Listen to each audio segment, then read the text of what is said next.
Bismillahirrahmanirrahim. Assalamualaikum warahmatullahi wabarakatuh. Alhamdulillahilladzi an'amana bi ni'matil iman wal islam wa nusalli wa nusallim ala khairil anam sayyidina Muhammad wa ala alihi wa sahbihi ajma'in. Amma ba'du. Allahumma salli ala sayyidina Muhammad wa ala ali sayyidina Muhammad. Asyhadu an la ilaha illallah al-malikul haqqul mubin wa asyhadu anna Muhammadan abduhu wa rasuluh shadiqul wa'dil amin. Istighfar merupakan salah satu secara sekaligus solusi yang diajarkan Islam untuk menyelesaikan problematika kehidupan. Sekaligus hal yang paling dibutuhkan pada saat ini. Kita membutuhkan istighfar saat ini pada banyaknya ujian, fitnah, dan musibah. Kita sangat butuh istighfar atas dosa-dosa dan kemaksiatan yang telah kita lakukan.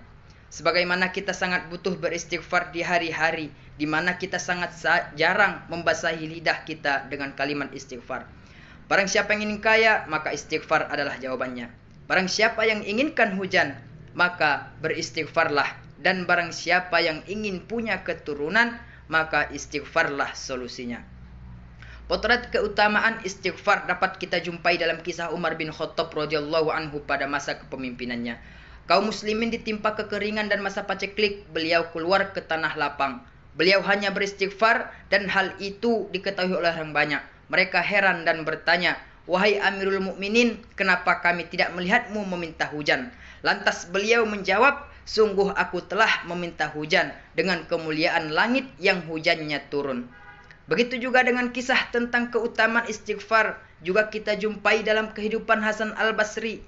Satu ketika datang kepada beliau seseorang yang mengadukan masalah hama tanaman dan kekeringan. Beliau hanya menjawab, "Beristighfarlah kamu."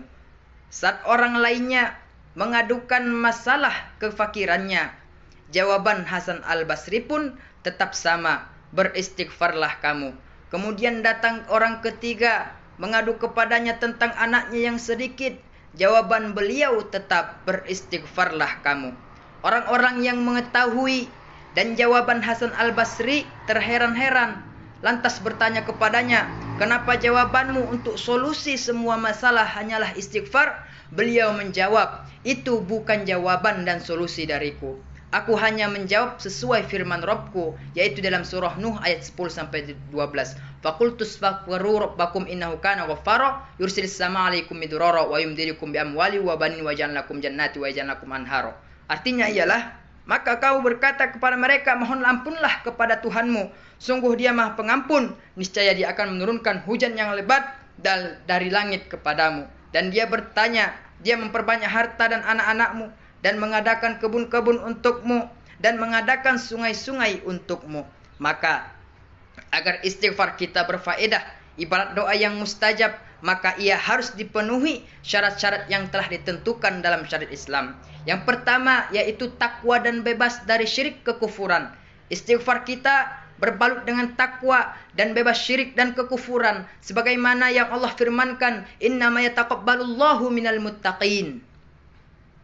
Sesungguhnya Allah hanya menerima amal dari orang-orang yang bertakwa. Syarat yang kedua, makan dan minum yang halal. Kenapa harus makan dan minum yang halal? Karena makanan dan minuman yang haram merupakan penghalang dikabulkannya doa seorang hamba. Syarat yang ketiga, yakin kepada Allah akan mengabulkan doa dan permintaan. Yakin sepenuhnya bahwa Allah akan mengabulkan doa dan permintaan kita. Sebagaimana dijelaskan dalam hadis Nabi sallallahu alaihi wasallam, "Berdoalah kepada Allah dalam keadaan kamu yakin akan dikabulkan, dan ketahuilah bahwa Allah tidak mengabulkan doa orang yang hatinya lalai."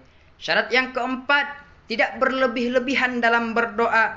Artinya kita tidak diperbolehkan berdoa yang dilarang. Misalkan meminta sesuatu yang sudah jelas-jelas haram agar dihalalkan atau sebaliknya. Sebagaimana kita dilarang berdoa yang mustahil menyelisihi sunnah kauniyahnya. Seperti berdoa agar tidak mati dan lain sebagainya. Dan adapun waktu-waktu yang baik untuk berdoa, sebagaimana hadis baginda Rasulullah sallallahu alaihi wasallam ketika sujud, ketika jihad, turunnya hujan, saat musafir, di sepertiga malam, ketika azan dikumandangkan, ketika imam khatib naik mimbar pada hari Jumat dan penghujung sore harinya, dan ketika berbuka puasa. Saudara-saudariku, yang dirahmati oleh Allah Subhanahu wa taala. Sekianlah pidato yang dapat saya sampaikan. Kurang lebihnya saya mohon maaf, kepada Allah saya mohon ampun. Wabillahi taufik wal hidayah. Wassalamualaikum warahmatullahi wabarakatuh.